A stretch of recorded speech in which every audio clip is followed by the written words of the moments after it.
umwe mu bantu bari kuzambarira Irene mu bukwe bwiwe uwa mbere yamaze kuvamo. Irene yafashe ubukwe abuvana muri Kigali kandi ahantu yagiye gusezerana na famiye nyinshi zituyeyo abujyana Rwamagana murenge wa Gishari. Kandi aho yabujyana murenge wa Gishari hari imirenge myiza tuzi ku Gisozi. None se ko Vestina yasezeranye mu murenge wa Kinyinya we katagiyeyo, ubu nisho murenge wa Kinyinya si umurenge tuzi wasezanije ibyamamare by'abastari bakomeye cyane cyangwa Kimihurura cyangwa Gisozi cyangwa Kimironko cyangwa Gitega. Umurenge wa Kinyinya ubu ngubu tuvugana niwe uyoboye mu gusezanisha ibyamamare by'abastari ngo ingero se baniyo Bosco Miss Naomi niwe yasezeraniye. Abantu yatumiye abantu batarenze 6 nabo niye babwiye gusa nabo yababwiye kari banga. Harimo Chris Easy, Rocky Kirabiranya, Bruce Melody. Ibaze ko Irene Murinda habi umu ex wiwe atamutumiye umwe ba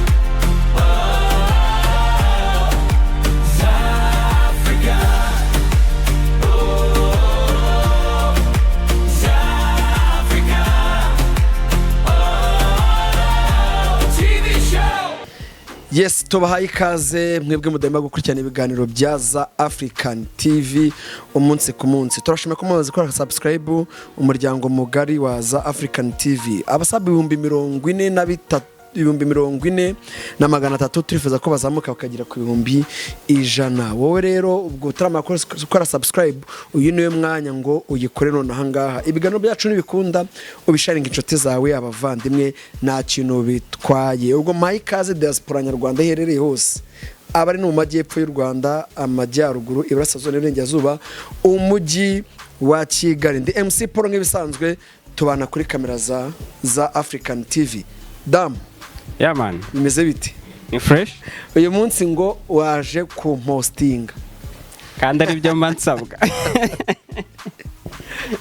Yes, abantu bashaka amafoto meza bajye kuri TikTok, Instagram, bandikire Dam TV ni Dam Studio. Bandikire Dam Studio abakubite amafoto meza cyane ku giciro nk'icy'umuneke.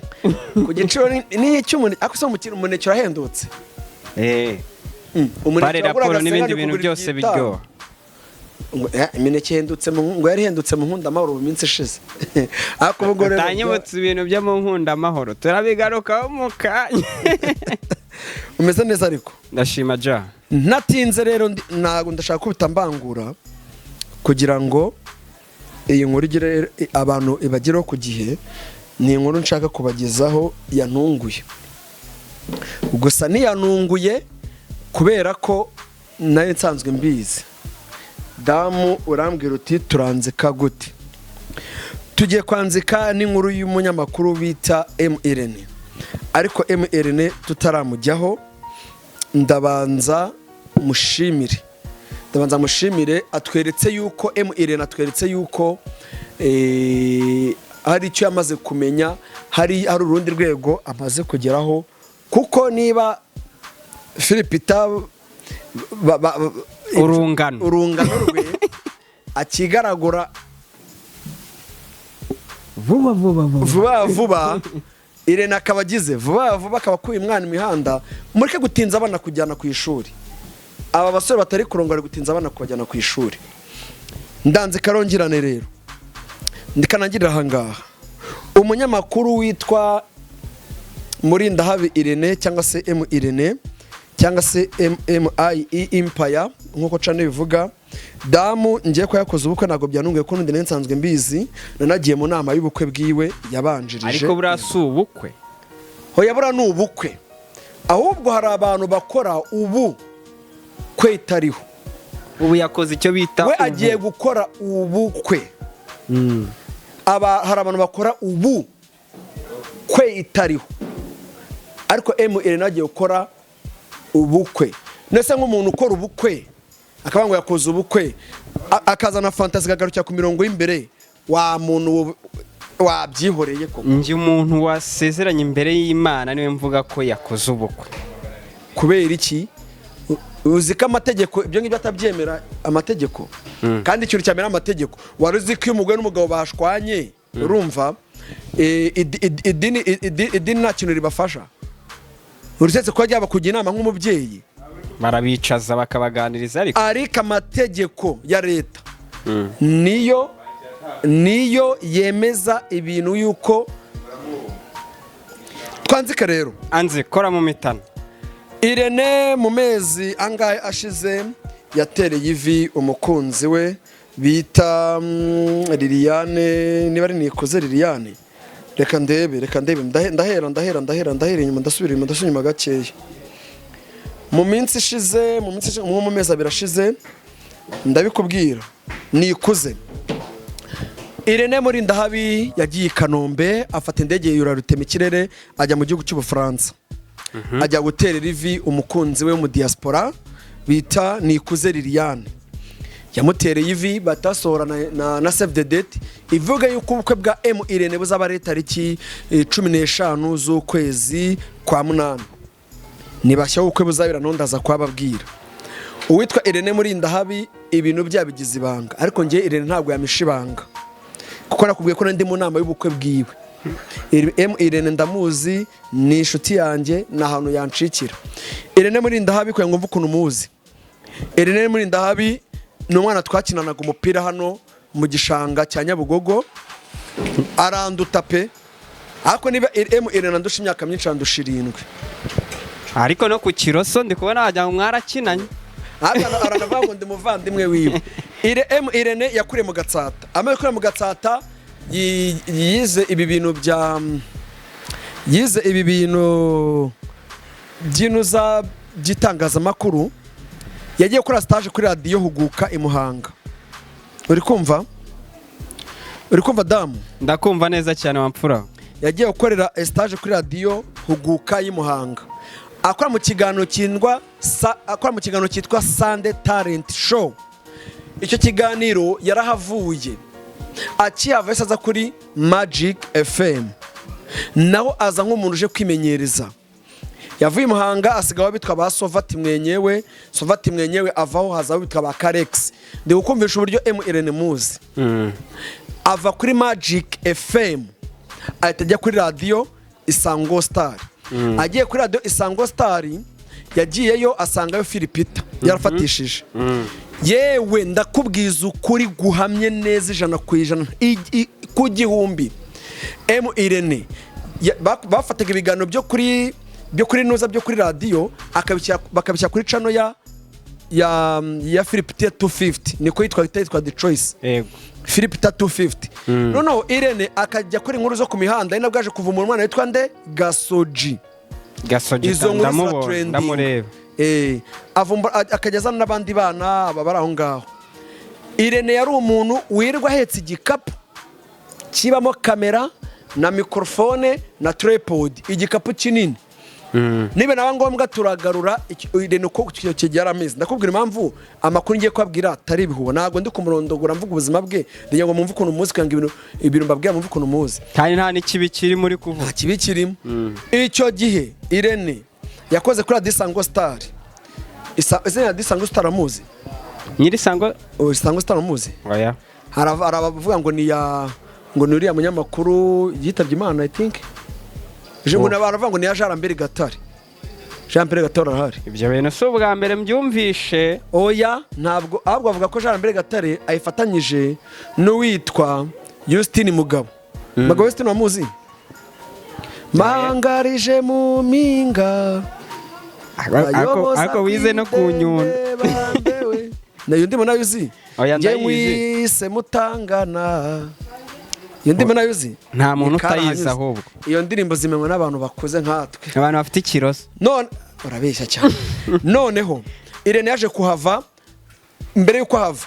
Ngewe Irene icyo gihe ndagiruka icyo gihe nabaga muri team ya Urban Boys icyo gihe. Muri Gumaguma. Icyo gihe yashatse gufungura channel ye. Ayita muri ndahabi Irene channel. Arayima icyo gihe njye nitwa barafati nabitwa ba Kadafi nabitwa ba Lucky Promoter. Icyo gihe twashanyaga ibintu ku ma Facebook. ariko kazi njye natunze Facebook igira aba followers 300 ndayigurisha neguje amafaranga 19,000 ibaze icyo gihe byari byinshi kandi ubwo ndakukumvisha uburyo Irene muzi ndangije rero icyo gihe Irene irambwiye ngo mfunguye channel uzajye unsharingira ibiganiro arefungura akajyamo link tukamusharingira Irene abona yafunguye channel kandi Irene nako muri Philipita abona Irene yafunguye channel Philipita avuga ati ntago byakunda ahubwo wekorera ko ino channel nonzajya nguhemba ko Philipita buri abantu bamuze gukunda amafaranga ibyo bivaho nyuma nibwo yaje kujya gute gusezera atayikorera MIE Empire ahita agenda yikorera channel yiwe MIE Empire itangira gutyo atangira gake gake asunikiriza yaje gutagona akamodoka kakavatiri hatuvatiri twagikumi tutagira igizuri inyuma niko Irene yasanze kugura icyo gihe Irene abaga Kimisagara ku isoko icyo gihe ndabyuka Irene ajyaga aza kuhandeba nabonaga n'umuhungu utangiye twaga Jibril nitaga bakabaka kake baranamuza aragafasha acuza imyenda Nyamirambo icyo gihe rero Irene bwo nyine yatangiye kubona amafaranga za nshuti ze atangiye kugenda azeka ku ruhande twese tuvamo urumva niba ufite imodoka ntago wagendana n'umuntu udafite imodoka ariko mu cyo gihe yaje gucuruza utuntu tw'imyenda Nyabugogo ariska itumuzunguriza wabagaye yari umuzunguriza ibyo bivaho Irene aza kugira uduceri gutyo gake gake arazamuka dore impamvu rero Irene ibintu bye byose mbizi inama y'ubukwe nayigiyemo yabaye yanabera ahantu nashaka kuvuga ubukwe bwa Irene Murinda Habi nubwo rugiye kuba Irene afite umwana w'umukobwa yabyaye nyine uko akunda twese abasore tuba twaragize tukagira tukabyara sibyo ubukwe bwe buteganijwe tariki 15 z'ukwa munani saa 3 gusa no gukwa hano ku Gisozi mu Gakinjiro mu gaciro ka Gisozi aho bitakura papeke kuri sare ya Intare Conference Arena ubu ntabwo ari sare yitwa Intare yitwa urugano muhagane urugano kuri invitation hariho Intare hari abazayiba bakajya ku Ntare y'Irusororo oya ni sare yitwa Urugano Conference Arena ni sare bavuga ko ari FPR eberamo inama za FPR hano ku Gisozi ugeze aho bitakura papeke ku Gisozi ukamanuka ganda kaza mu Kiyovu cya Kagugu sari hari nta n'umuntu utazi bivuze ngo Intare ya Gisozi nta muntu utazi munsi yo kwa Gaposho naho ngaho ubukwe bwa Irene buzabira MC Ryan Manzi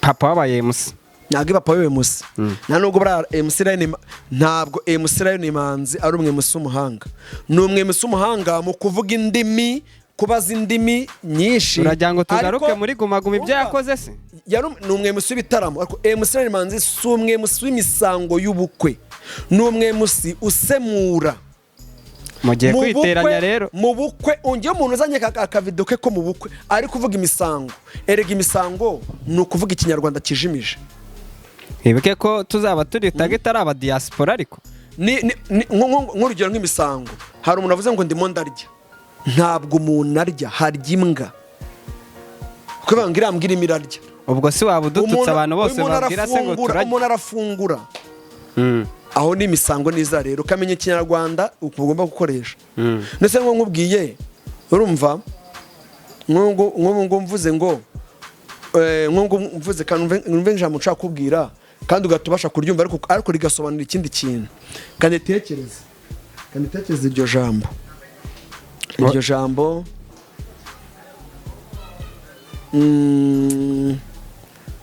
kwende kwa na menshi nka buryo mubwirara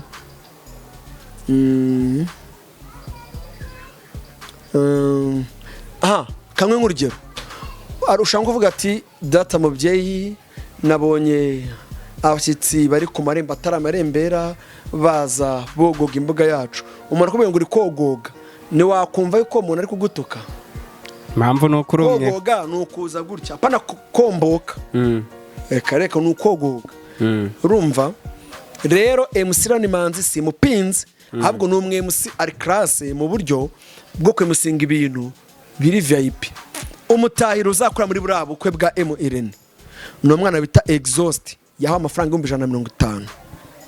Make ariko ni make ni menshi. wowe ukorera ngahe? Njyewe ni make ariko menshi atari make. Njyewe nuko rumwe musi mwiza tutarabirenga ariko umva mubwire nuko ukwe bwa Irene buzaba mfite ubundi hano Kagugu kwa padiri nze musingamo bw'umushuti wanjye nare kuzajyayo. Ariko ikibazo nanone ubukwe bwa Irene muri ndahabi nta muntu wemere kujya adafite invitation, kubera ko ubukwe bwa Irene yabugize private, yanze akavuga ko abantu nta bantu ari gushaka. Ndaguha urugero rworoshye. Yagiye gusezerana ese Rwamagana mu rukiko iza Gishari adasize imirenge myiza dufite. Oya, aho hantu hagarukeho neza. Irene yafashe ubukwe abuvana muri Kigali, kandi ahantu yagiye gusezerana na famiye nyinshi zituyeyo abujyana Rwamagana mu murenge wa Gishari, kandi aho yabujyana mu murenge wa Gishari hari imirenge myiza tuzi ku Gisozi. None se ko Vestina yasezeranye mu murenge wa Kinyinya we katagiyeyo, ubu nisho murenge wa Kinyinya si umurenge tuzi wasezanije ibyamamare by'abastari bakomeye cyane, cyangwa Kimihurura cyangwa Gisozi cyangwa Kimironko cyangwa Gitega. Umurenge wa Kinyinya ubu ngubu tuvugana ni uyoboye mu gusezanisha ibyamamare by'abastari ngo ingero se baniyo Bosco no bose basezeraniye. Abo ni abantu nkubwiye Naomi, Miss Naomi niwe yasezeraniye. Abo ni abantu ndi kukubwira, n'abandi kukubwira wabasha guhita ukurikira ukabareba. None Irene we yabujyanye bose abantu badukukiyemo bareba aka video k'ahantu yajyanye ubukwe yabuhungishije akabujyana. Abantu yatumiye abantu batarenze 6. Nabo niyo babwiye gusa, nabo yababwiye ko ari banga. Harimo Chris Easy, harimo Rocky Kirabiranya, harimo Bruce Melody, harimo Junior Giti. Ibaze ko inshuti ya Irene Philipitasi hoya uyu mukobwa ukina filime akunda kwanibwa n'indi wakinaga kwa Nyakso. Ibaze ko Irene muri ndahabi ex wiwe atamutumiye. Umwe bavuga ngo niwe bazarushingana se, ako bira byari prank. Akisunda Aisha nawe uratunaniye. None se ngo niba wirirwa ku makamera uvuga Irene nagara urwego rwawe, nagara urwego rwishakira urundi rwego, urumva? Uri kumva? Ubwo se ushatse kuvuga ngo abugarutseho nibo bazanamwambara tuzabitege mu bukwe bwiwe? Mukwe bwa Irene ntiyaburamo ninde nka Chris ntiyaburamo kumwambarira n'abandi wagiye ugarukaho. Umwe mu bantu rw'amakuru yizewe, umwe mu bantu bari kuzambarira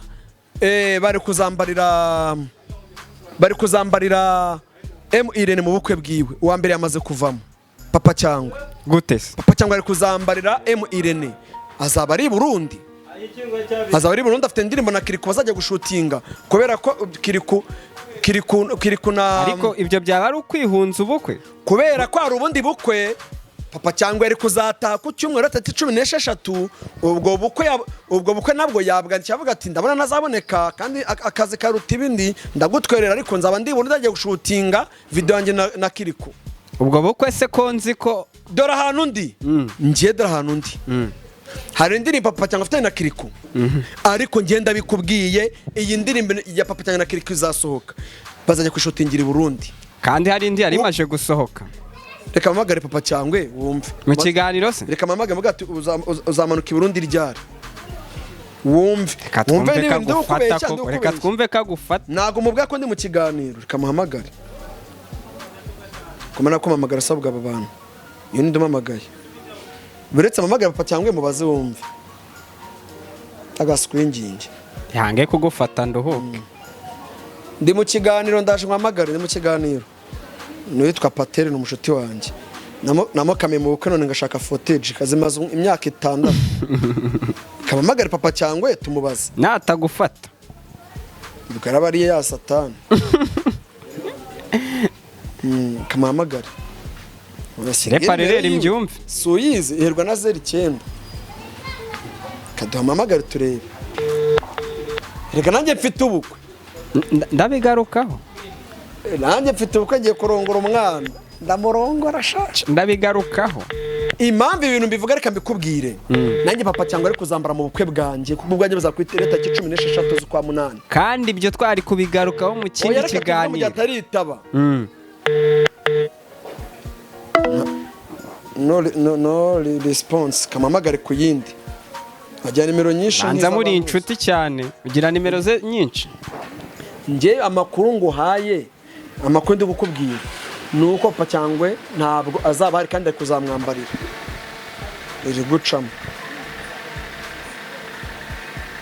reka tumuhamagare twumve urumva ako dakamubwire Irene byanshimisha koza ubukwe byanshimisha ku rwego rwo hejuru we ntibyagushimisha byanshimisha kasha amakokero Irene mwindabe kasha amakokero agaswingi abantu bambare kwandi kuvuga ngo agaswingi ni ijambo riba ariko hari ukuntu akanuka kujyamo ukabura ukuntu kikuramo ariko reka twikore ikiganiro reka twikomereze ubwo naguhamagara ubu ndabizaraza kunyitaba datavuga ati kudatwerera tugana ku musozo rero iki kiganiro nyaboneka niba uzi ko uri umukunzi wa MIE Empire utararengaho tutarasoza umenye ko kuvumba ntago bikunda gusezerana bizabera ku Rugano Garden njyewe aka kamera ngomba kuzagatera nkakajyanayo njyewe none se tutarasoza ikiganiro wenda hari abantu badukurikirana bavuga ati niba MC umukameramani umunyamakuru afite ubukwe kuri 16 nk'abantu dushaka kubutaha ariko tubutashye ku rwego rwa momo cyangwa se n'ahandi hantu cyangwa se no kugutwerera bisanzwe ikore mu mitano tubwire 0780 oya banzike aho uri kumvangira mvuza nimero 0780 8 11 ibindi byose byagenda neza unwerereye aramamagaye ni mamumamagaye abahungu nabanyina mamumamagaye umva ngubwire vuga ngo naho nago twemeranye ubukwe bwanjye yego anzika ubukwe bwanjye njyewe buzabera mu karere ka Bugesera Nyamata aho bita Mayange mu Biryogo aho bita Kaze Park and Big Tent ni ubukwe bwanjye bugomba kubera ntabwo bikiri ibanga kuko njyewe akakanya hari umuntu utinya kuvuga ubukwe bwiwe njye sininya kuvuga ko mfite ubukwe abakobwa ubwo ngubwo ntarongoye ubwo ngubwo full stop hari uwansindiye aba ex banjye mwihangane mwihangane aba ex banjye mwihangane ubwo nyine hari uwo nabonye ufite ibyo nifuza turaza gupininga nimero yawe abagukurikiye n'abakunzi bawe muri rusange muri departement zitandukanye baze no gukanda nako kanyenyeri niyo fanta tuzanywa ikonje nishyushye tuzagena amabono y'ingagi ariko na boss wanjye boss ntwerera kanwereza abantu abashuti banjye banwerere kambwira abantu batwerere diaspora kambabwe diaspora duherigo tamasimbi tuza mu Kigali Rocky twerera Junior Giti twerera Young Grace twerera ni benshi menshi babashuti bawe twagiye ducana imihanda no muri iyi showbiz nepo dushime mu bicu twerera rero damu reka dusoze kino kiganiro byacu n'ubundi tubagezeho umunsi ku munsi ariko nari navuze ko tunarenze iminota 10 ko ndanigeze kuri 20 rero icyo navugaga nuko umuntu ushaka kuzateba ubukwe bwa Irene ntabwo byakunda niba ushaka gutaha ubwawe ushaka gutaha ubwanjye we arabyemerewe mbese bivuze ngo tuzava mu bwa Irene mu gitondo tuza mu bwawe cyane kubera rero mwese muri ba Kiroso bivuze ngaho mwabipangiye muri hamwe ubukwe bwa Irene kambivuge ubukwe bwa Irene buzaba nk'uyu munsi ubwanjye bubejo kwa gatandatu no ku cyumweru wasanga ari nawe pare. ako kantu mukanota ahantu. Ubukwe bwa Irene buzari tariki 15 z'ukwa munani, ubwanjye bari tariki 16 z'ukwa munani, ahita abana pare.